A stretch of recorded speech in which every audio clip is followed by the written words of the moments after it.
But first, breaking tonight, all options remain on the table for President Trump to retaliate on Iran's deadly crackdown on protesters. The White House press secretary making that assertion today, as President Trump seems to be signaling a possible de-escalation, saying the killing inside Iran appeared to be ending, or at least on a pause. The president also meeting today with Venezuela's opposition leader and unveiling a plan to lower health care costs. A busy day at the White House. Senior White House correspondent Jackie Heinrich following it all live from the North Lawn. Good evening, Jackie. Good evening, Brett. There are reports the president may have been dissuaded from intervening militarily in Iran, but the White House maintains only the president knows what he'll do next.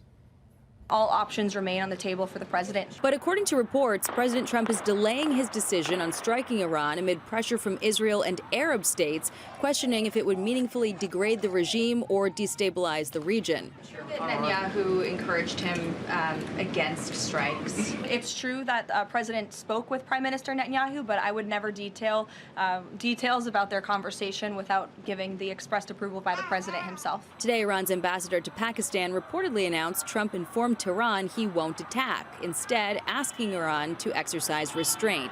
But back in June, Trump sent B-2 stealth bombers to obliterate Iran's nuclear facilities just 30 hours after letting the world believe this. I have a message directly from the president, and I quote, "Based on the fact that there's a substantial chance of negotiations that may or may not take place with Iran in the near future, I will make my decision whether or not to go within the next 2 weeks." Some of the president's allies pushing back on reports he's hesitating. The headlines you see about President Trump lacking resolve are absolutely not accurate.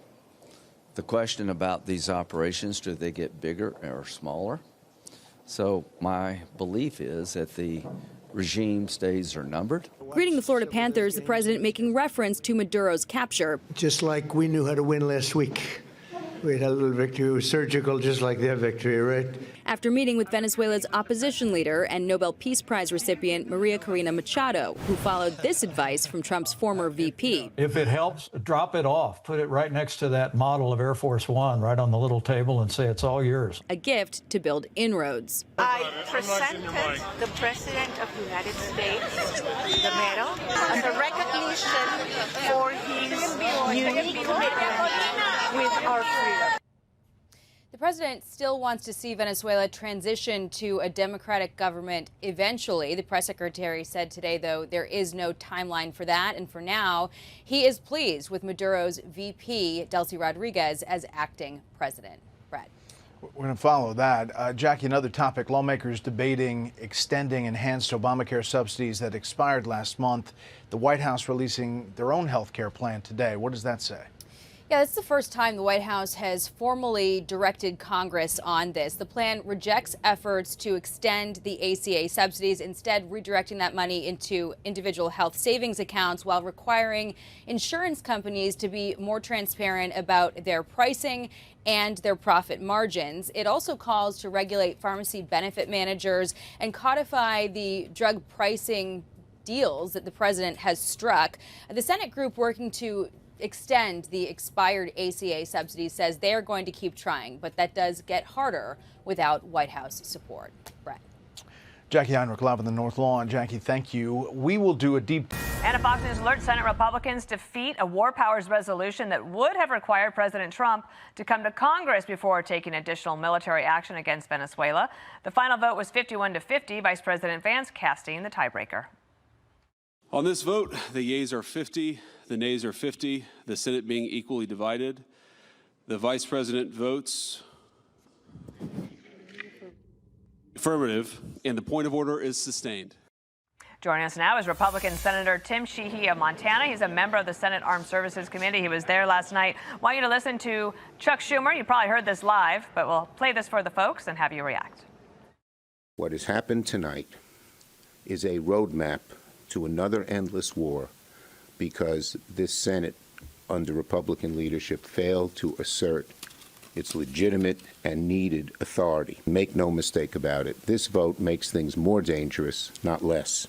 It emboldens Donald Trump to push further down this reckless path. If you were to diagram that sentence, there's like things wrong in almost every part of it. What do you take exception to? Well, I take exception to the fact that, he should talk to all the families of the tens of thousands of Americans who've been killed by fentanyl, cocaine, gang violence that has been fueled directly and intentionally by the government of Venezuela for the past 20 years in this country, not to mention the global terror networks that their illicit oil trade has supported. So the Democrats wanted Maduro gone, just like the Republicans did, until, of course, Donald Trump actually took care of business. Then they decided to come out and condemn it. So, listen, we all believe in the constitutional balance of powers here. There's no question that Congress has a role in declaring war, but in directly taking out an active threat that's killing Americans every single day, that's well within the president's authority, has been since the Barbary Wars in 1805 onwards. This was a legitimate legal action, and it was in the best interest of our country. And this is just Chuck Schumer playing politics. I love a reference to the Barbary Pirates. I first learned about all of those from Condi Rice way back in the day. Wanted to ask you also about this. Apparently, Marco Rubio, the Secretary of State, gave his former colleague, Josh Hawley, the senator from Missouri, assurance that there would be congressional consultation before anything in the future. Is that how you understood that? Yeah, and the reality is, for all the bellyaching that Congress wasn't informed of exactly what we were going to do, when we were going to do it, they have every right to have concern for the fact that they call over to this building. This place, is about as secure as a screen door on a battleship. You call over here, say you're about to do something in Venezuela. They've shown they'll call ICE ahead of time and warn them of raids. We've seen previously that they'll start leaking things cryptically or directly on social media. So they can't afford to put our troops in danger. They can't afford to give heads up to our adversaries. So congressional notification and congressional approval are different things. The reality is this action didn't require either, and it was in the best interest of America. Senator, I want to also move to another part of the world, if you don't mind, Iran. And the Iranian foreign minister was on with Brett last night. That was really something to watch. Here's a little bit of that.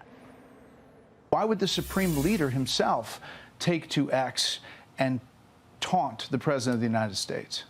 Well, we were in the middle of a war started against us, and the rhetorics are quite normal in any war. We have many kind of threats by President Trump, by other American officials, by Europeans who are talking about Iranian, things in Iran.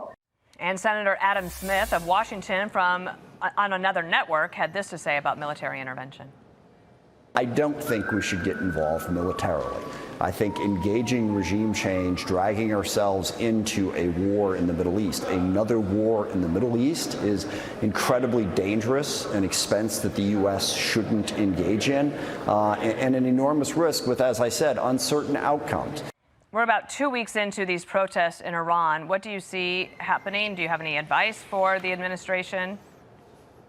Well, whether we like it or not, Iran's been at war with us for 47 years. They've been hunting down, murdering, torturing, and slaughtering Americans all over the world, from the 1983 Beirut barracks bombing through our wars in Iraq and Afghanistan to, of course, how this regime started. Let's not forget how the Ayatollah's regime started, by taking our embassy hostage and holding hundreds of Americans hostage for a year and a half.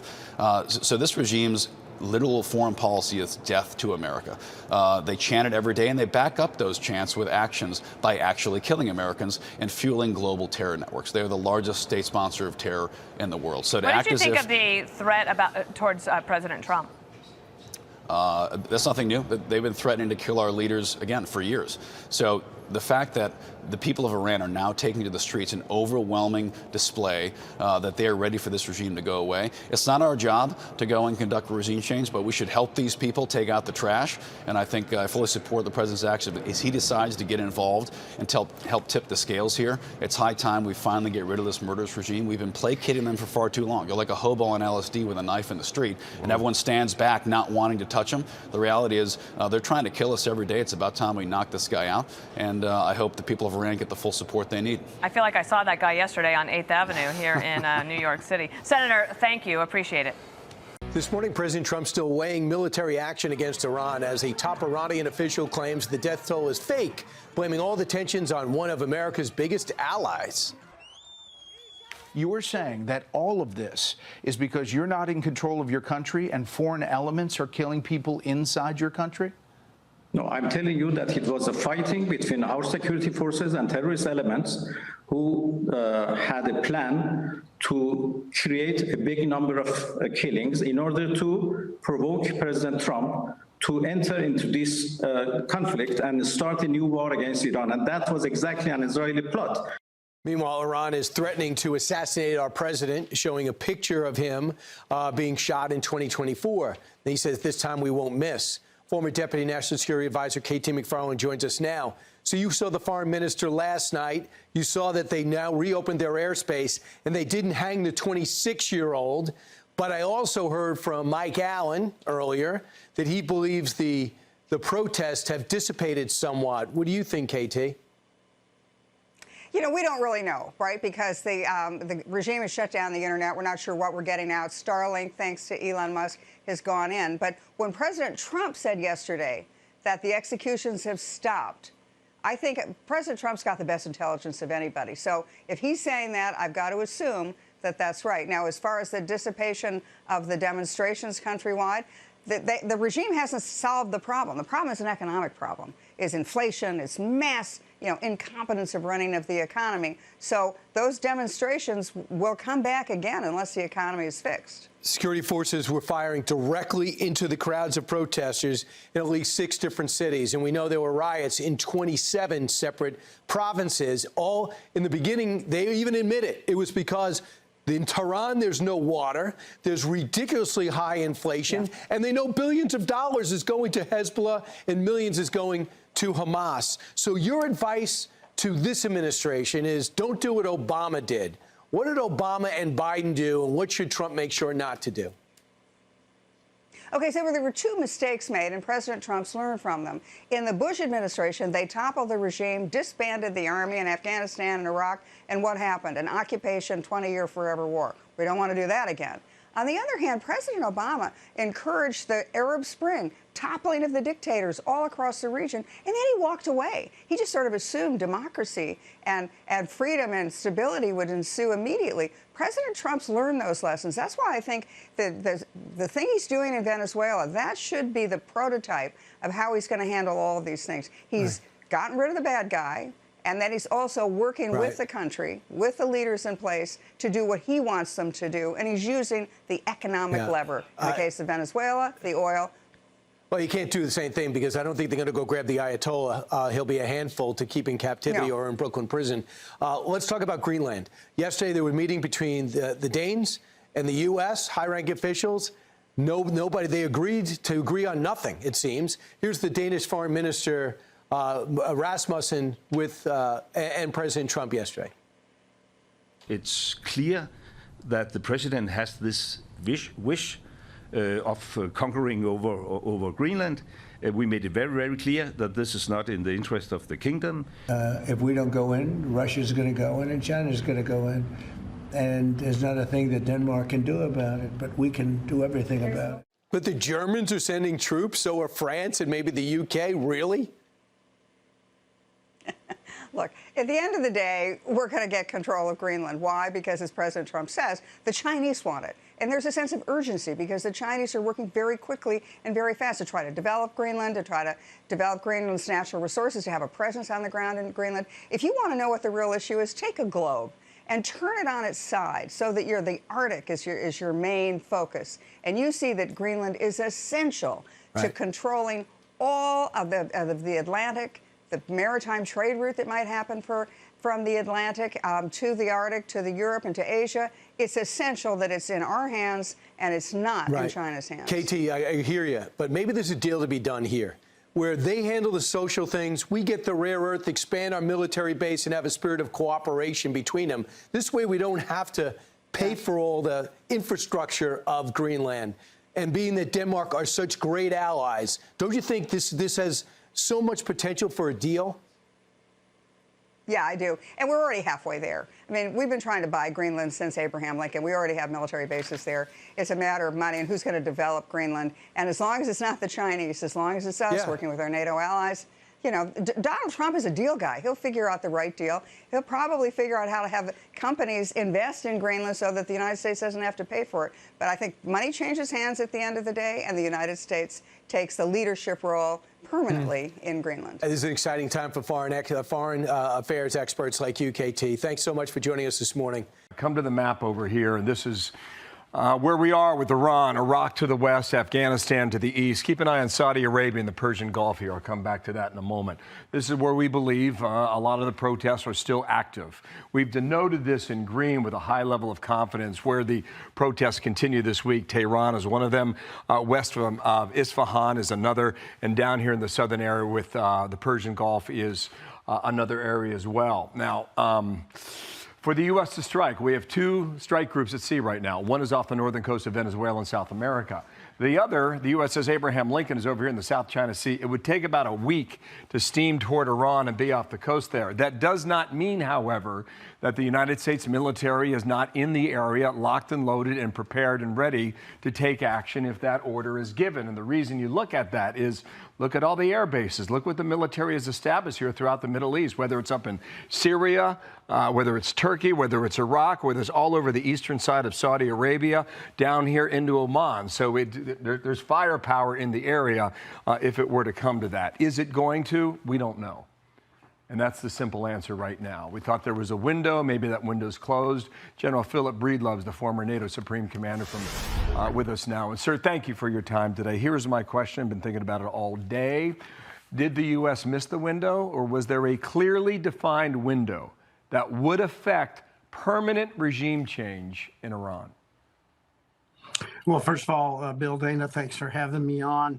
I don't think that we have missed the window, and I guess I wouldn't use the strident language that you did, that there was a clear window. We can affect what's going on in Iran, but there are limitations to what we can do. I'm really happy today to hear that the UN is finally taking this up. I've said several times that this is a world problem. What's going on with the people of Iran. It's not just a U.S. problem. Last night on Special Report, Bret Baier was talking to the foreign minister. To that point, watch here what the threatening President Trump with. My message is do not repeat the same mistake that you did in June. You know, if you try a failed experience, you will get the same result.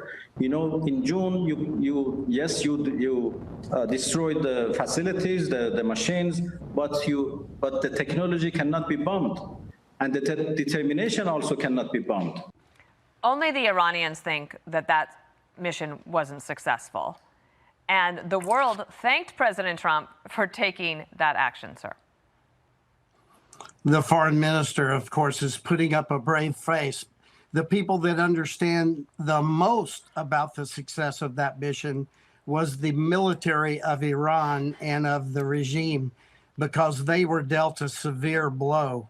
And in fact, we could have the coalition, the Israelis, the United States and others could have continued to eliminate the military capability of Iran, but came to a decision that it was time to stop. And frankly, that's where they sit today.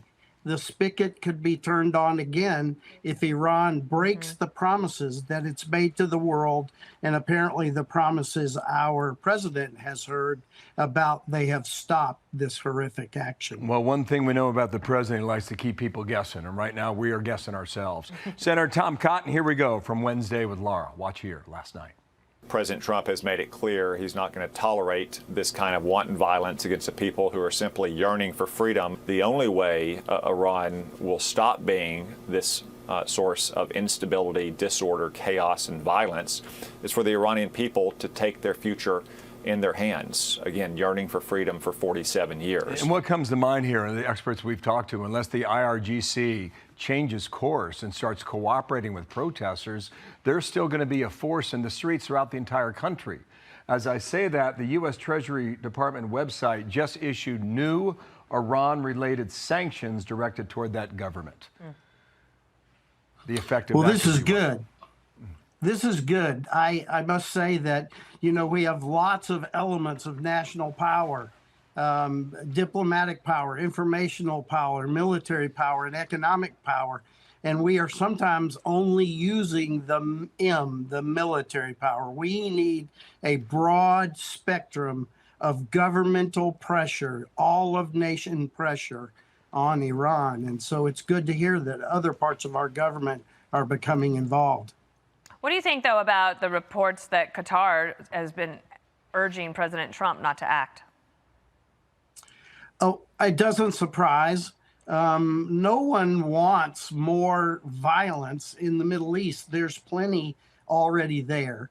What we want to do is come to a resolution that meets the needs of the people in Iran. Right now, what we have is a regime, a repressive, ugly regime that is working to meet their needs, not the needs of the people in Iran. They're making their voices heard. General, thank you for your time. We'll see what the effect of the sanctions are. We'll dive deeper into that as breaking news right now, just crossing. Thank you, sir, for coming on today. Thank you. Iran, meanwhile, reopening its airspace after the U.S. already evacuating some of its personnel from the Qatar air base as tensions escalate. Meanwhile, President Trump says he's been informed that plans for executions of protesters in Iran have stopped. We've been told that the killing in Iran is stopping, and it's stopped, and it's stopping. And there's no plan for executions or executions. So I've been told that on good authority. Michael Allen served in the National Security Council under President George W. Bush, joins us now. So, Michael, your thoughts about where we're at. Do you feel as though the protests are being tamped down? Because last time I checked, they were in every single province in Iran. Yeah, thanks so much. Yeah, I believe that they are still broad-based. I still think it's the most challenging moment for the regime since its inception.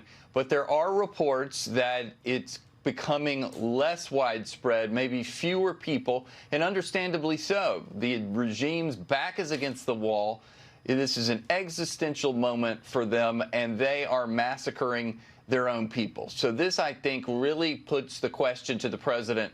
Is he going to try, with the leverage that he's accumulated, threaten additional strikes on Iran, or are we just going to absolutely go for it? So here's the thing, Michael. This is the president's options. 2009, President Obama just ignored it. Nothing happened when they rose up again after that. And now, as these Iranians step up, they have the courage, but they don't have the guns. What is the right thing for the U.S. to do? Because on the backdrop, you have the Gulf states, many allies of ours in that region saying, Mr. President, don't get militarily involved.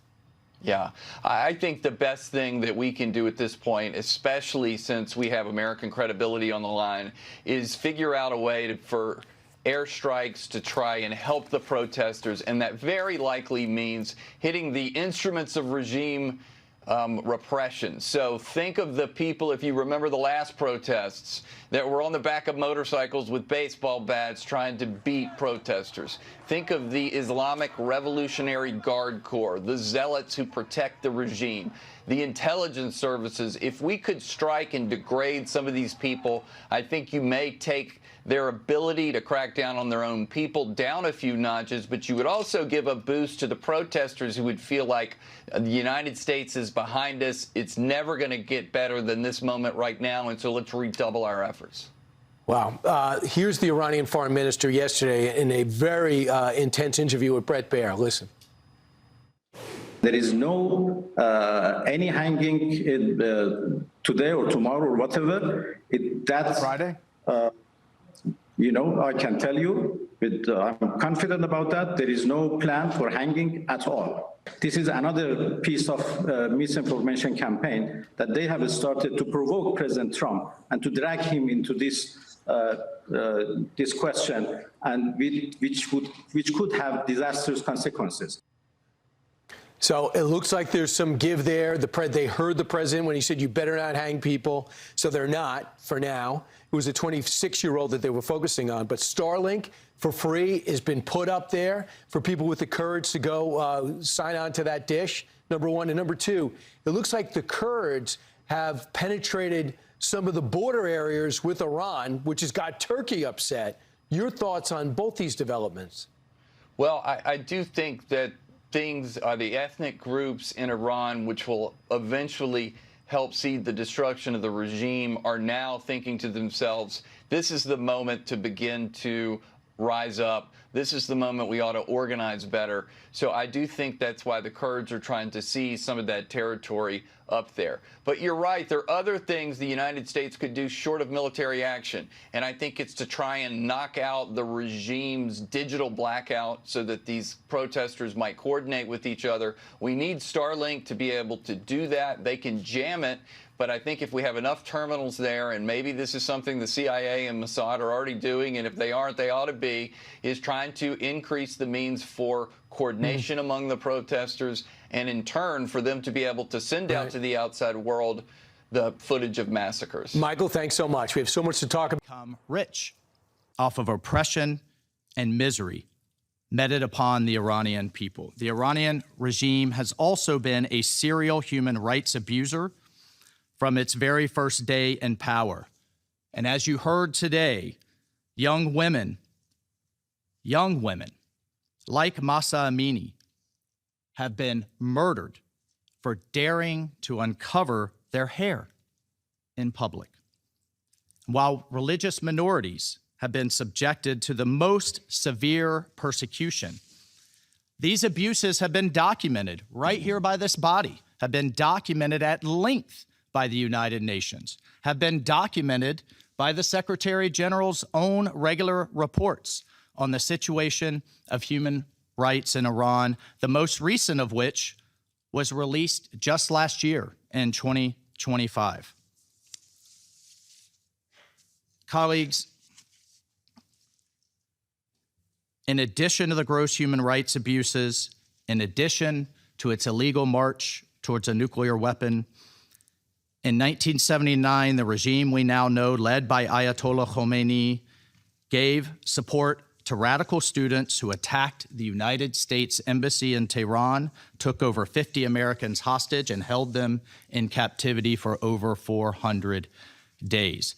That was followed by the bombing attack on the United States Embassy in Beirut, killing 17 Americans and scores of Lebanese civilians, followed by the supported and direction of terrorists who drove 2 trucks filled with explosives into U.S. and French barracks in Beirut, killing 241 American soldiers and 58 French military personnel, all part of a multinational force invited by the Lebanese government.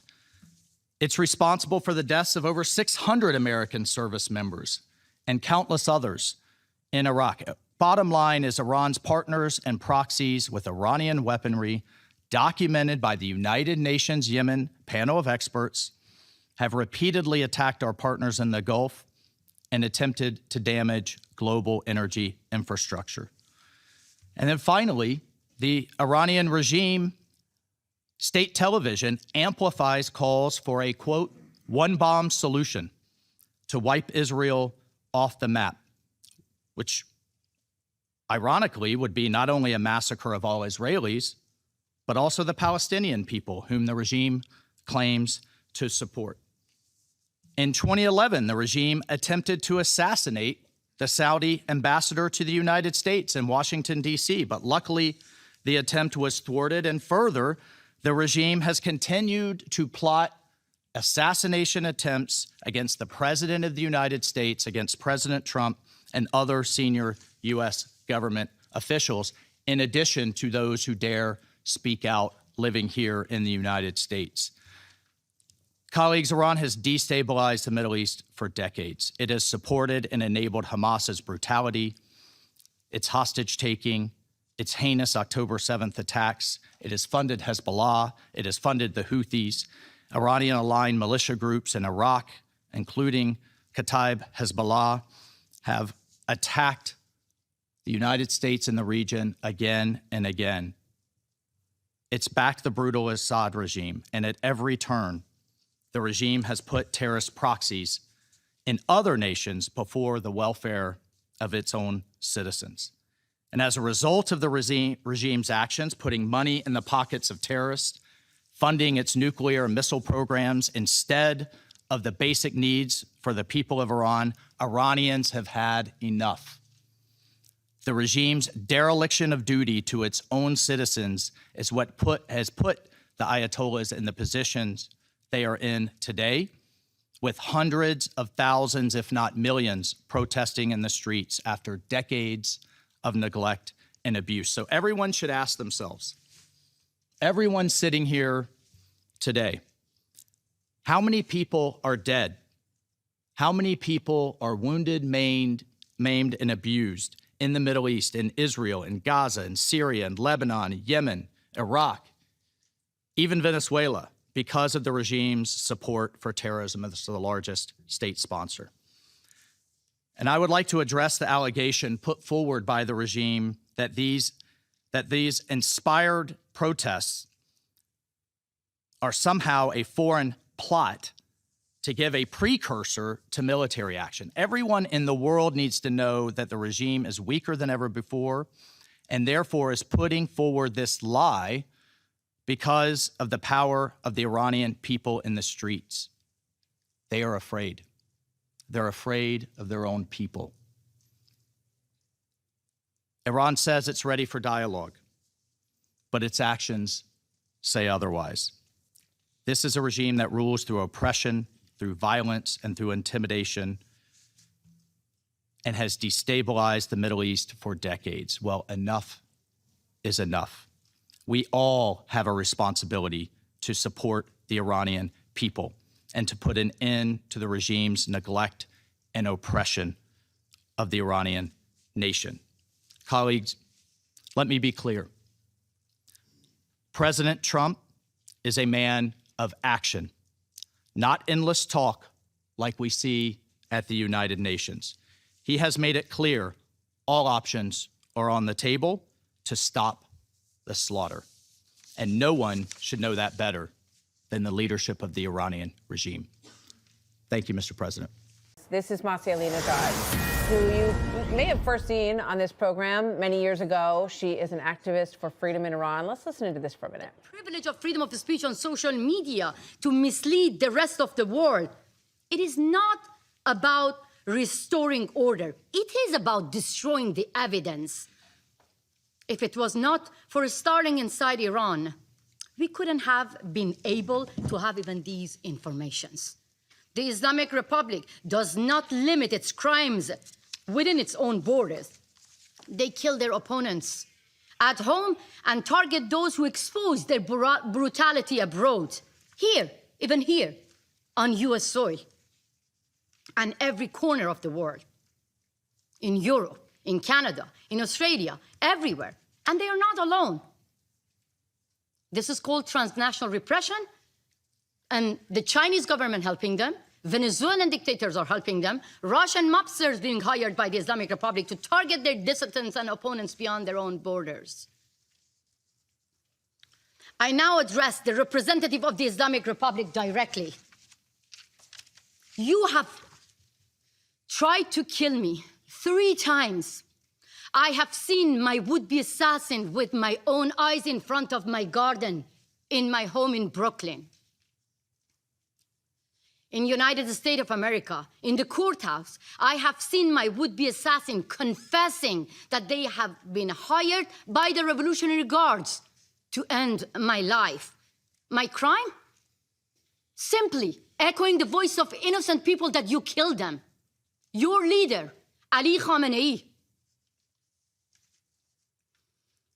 He ordered my killing. He said that American agent who compared compulsory hijab to the Berlin Wall must be killed. I am that woman, and I am not the agent of America. I have agency, but I am thankful to American government and the law enforcement to protect my life. And it was not, if it was not the protection of the law enforcement, I couldn't have been here to testify for millions of people who are facing the same killers, facing the same terrorist regime in my country. Yes, protection matters.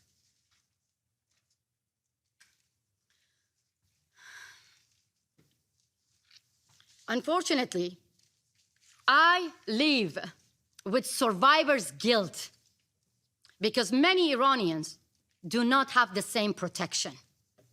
The same IRGC with the same AK-47 killed them in front of the eyes of their family member.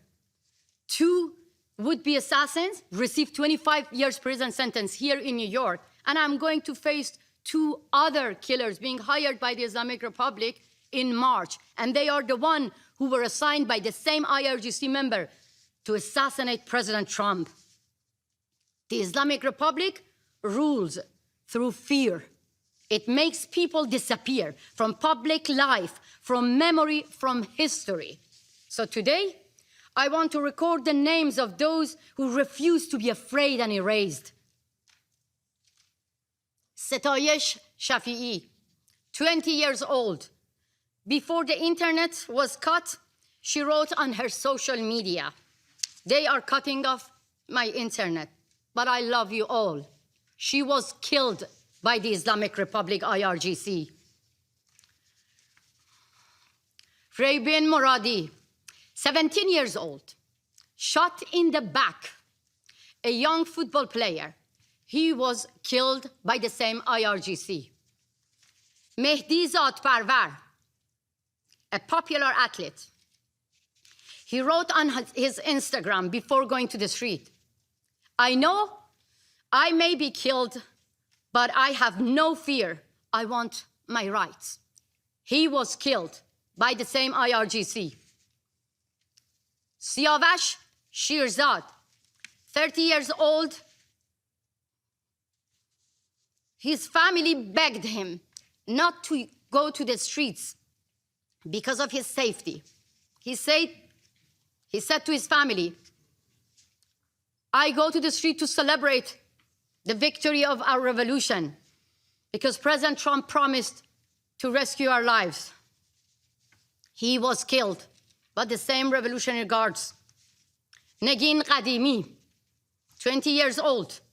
She died in her father's arms after being shot by the Revolutionary Guards member.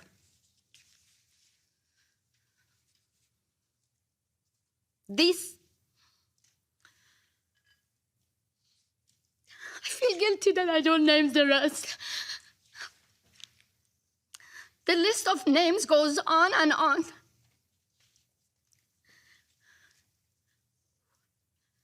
They knew they will face guns and bullets, but they wanted justice.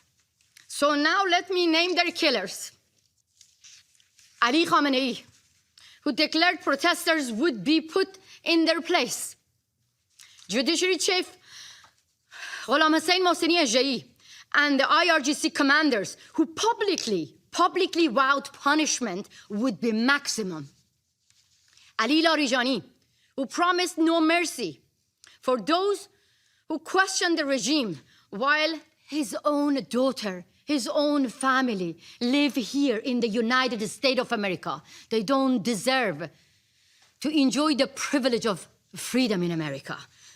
Like the other children and relatives of the Ayatollah saying death to America, their relative live here in America.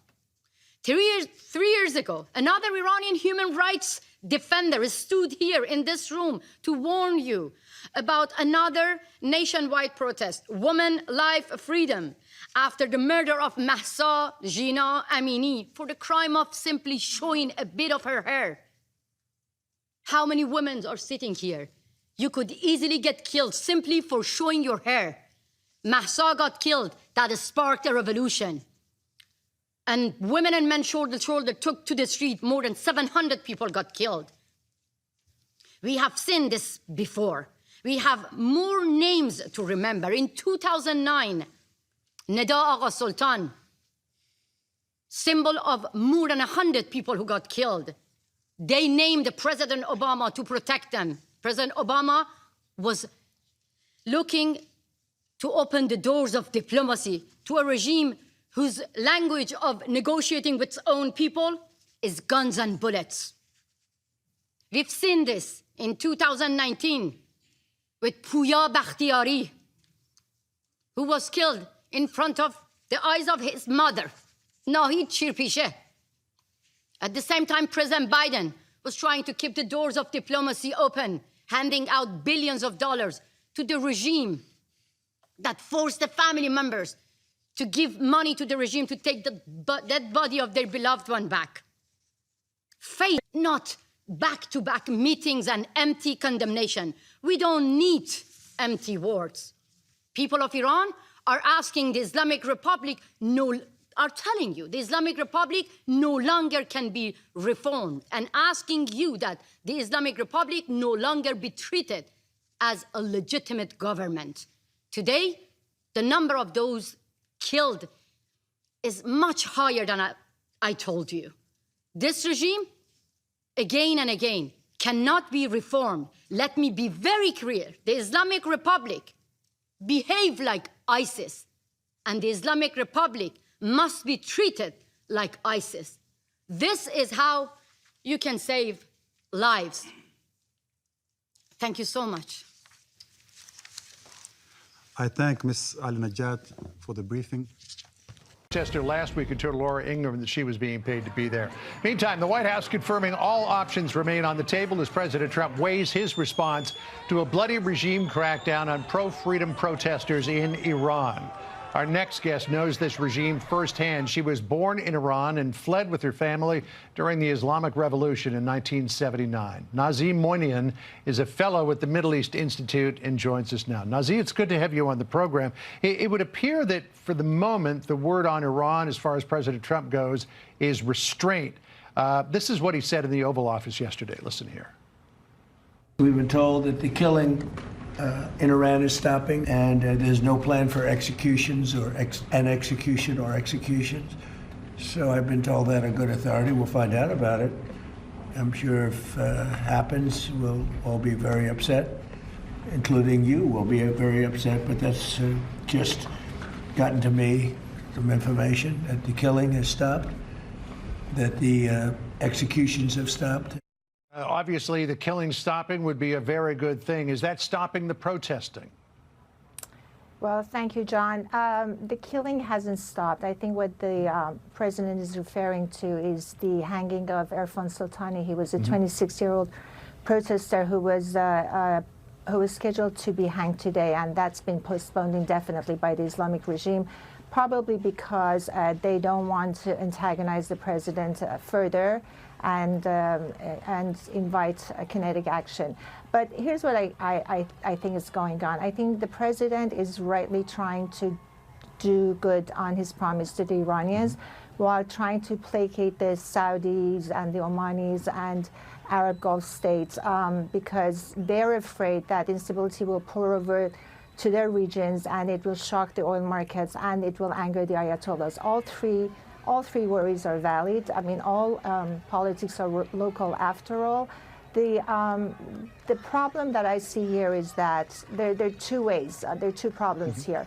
One is that any bold foreign policy adventure vis-a-vis Iran by this president has paid dividends and continues to pay dividends. The removal of U.S. as a party to the JCPOA in 2018, the killing of Qasem Soleimani in 2020, and the bombing of Fordow, Natanz, and other facilities in Iran in 2025, all have weakened the regime to the point that it used to be paranoid and murderous, now it's panicky and murderous. Right, so the point that a lot of people are making is that there seemed to be a moment that was building where if you push the regime in just the right way with just the right force, it may topple over.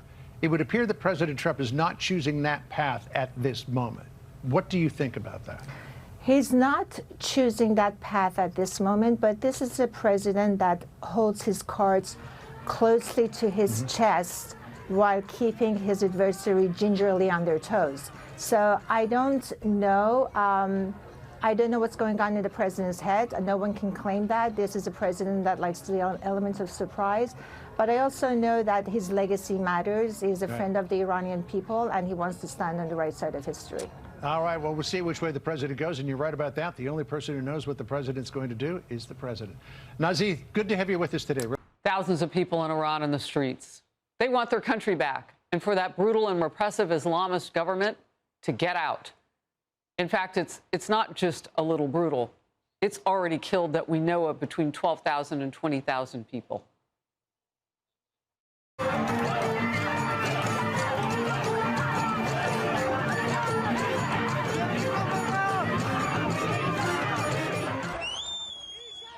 President Trump is weighing his options on how to respond to the slaughter. And a wide range varying from a direct military strike, a cyber attack, or other non-military approaches. We've been told that the killing in Iran is stopping, and it's stopped, and it's stopping. And there's no plan for executions or executions. So I've been told that a good authority. We'll find out about it. I'm sure if it happens, we'll all be very upset. A U.S.-based human rights group now says the regime has killed more than 2,600 people.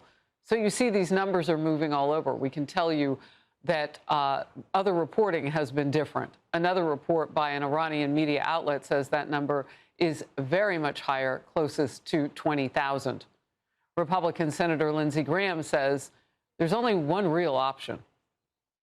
An attack on the regime is the only help it really matters. The bottom line is sooner rather than later.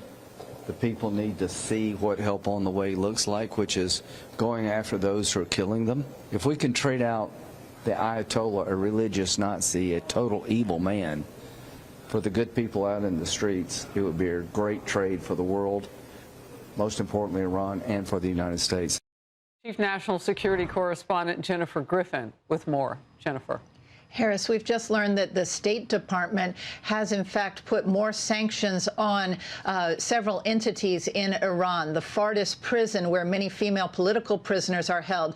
Ali Larijani, who is the head of the Supreme Council on National Security, and 18 individuals or entities linked to a shadow banking sector network that has been laundering oil revenues for Iran. The U.S. military, as you mentioned, had presented options for the president to consider, but could not guarantee the regime would be overthrown. The president reportedly wanted assurances that any military action would be swift, decisive, and not lead to a wider war in the Middle East. There are a lot of headlines out there that are, in my view, not accurate. President Trump's resolve is not the question. The question is, when we do an operation like this, should it be bigger or smaller? I'm in the camp of bigger. Time will tell. I'm hopeful and optimistic that the regime days are numbered. So what would the president's military options look like? The U.S. military posture in the Middle East was not ready for a decisive strike. It had no aircraft carrier in the Middle East for the first time in years because the Pentagon ordered the USS Ford to the Caribbean. Yesterday, 2 aircraft carriers left San Diego and Norfolk to unknown destinations, and the USS Lincoln in the South China Sea may be repositioning to the Middle East, but would not be in position for about 2 weeks. Also, the U.S. returned one of its anti-missile batteries back to South Korea following last summer's strike on Iran's nuclear sites, which burned through a lot of interceptor missiles that have yet to be replaced. Military experts say the president still has a lot of firepower in the Middle East, to likely include an Ohio-class submarine capable of firing up to 154 Tomahawk missiles. Regime targets could include missile production and storage sites, oil refineries key to their economy, or go after some of the leaders themselves. This former U.S. Supreme Allied Commander recalls how Israel decapitated Hezbollah. The Israelis use cyber attacks to bring leadership together so that they could bomb and kill the leadership. So there are multiple tools that can be used in different ways to cause these very same kinds of problems to this regime. And I believe we should be there. We should not only be attacking them in a cyber way, but we should be entering into the information warfare piece.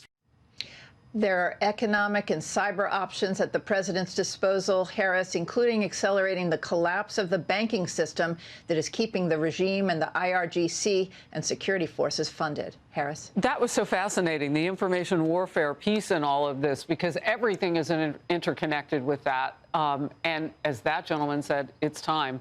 Jennifer Griffin, thank you very much. In focus now, Steve Hilton, former top advisor to the UK Prime Minister David Cameron.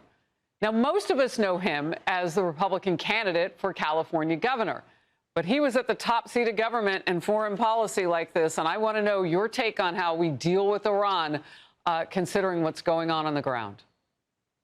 Look, Harris, we all agree that this is a brutal authoritarian regime that's terrorizing its own people, and for so long before President Trump took such decisive action was terrorizing the world. But that doesn't mean you just blunder in there. And I do think some of that language we heard, particularly from Lindsey Graham, frankly, was somewhat ridiculous. It is not about bigger or smaller. It is about stronger and smarter. And thankfully, we've learned from the president's actions and leadership so far in this term, but also in his first term, two things: that he has restored strength and deterrence, but also that he's not reckless. He's not just going to run in somewhere and cause all sorts of mayhem to make a good, strong first impression. He thinks things through. The other thing we've learned, in particular in the last week or so, is that the US military and our intelligence services have extraordinary capabilities when led properly, as they are being now. You put all that together, and I think that the options are very clear for the kind of thing that President Trump will do to make sure that his word is taken seriously, as it already has been. The sanctions, exactly as Jennifer was talking about, the oil sanctions and the maximum pressure on this regime. The cyber is incredibly important so that the protesters can organize and keep going and the regime doesn't get the upper hand. But also remember covert operations that we may never even know about can actually have important role here. I'm very confident that the president is taking this soberly and seriously and will make sure that, as he has every single time up till now, the world knows that when he says something, he means it and will back it up. Look, I don't want to gloss over the pictures on the left side of the screen, and they are from the last, weekend. They have shut down the radical Islamic government there in Iran has shut down the internet for its people. Elon Musk is addressing some of that with Starlink. But getting information, credible information, has been really difficult about what's actually happening to the people. It was, encouraging to hear President Trump say that he's hearing that there is less violence and people are no longer being executed, and that a 26-year-old who was next was not about to be executed. But we're watching very carefully for any slivers of info that we can get. Meanwhile, Washington Examiner editor-in-chief Hugo Gordon is asking, why aren't liberals standing in solidarity with the Iranian people? This is a great question. He writes this: there is a deafening silence on the left about Iran. So where are left-wingers whose pose is normally to be the moral conscience of the developed world and who rarely miss a chance to boast that they are on the side of the little guy? And oppressed people is demanding an end to autocracy with obvious justice, and left-wingers have not even chirped in solidarity? Your take. Yeah.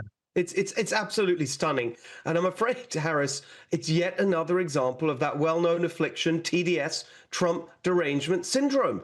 But look where it puts the left these days. Just because President Trump has made it clear that he is for the people in Iran and against the regime, now you see, because Trump's against the regime, the left here in America have to be for it and abandon the people. It is absolutely ludicrous. That's actually what's going on. They cannot bring themselves to support a movement, a popular movement against authoritarianism, because President Trump supports it too and has done powerfully and more strongly than their guy Obama ever did when this happened a decade or so ago. Steve Hilton, great to have you in focus. Thank you.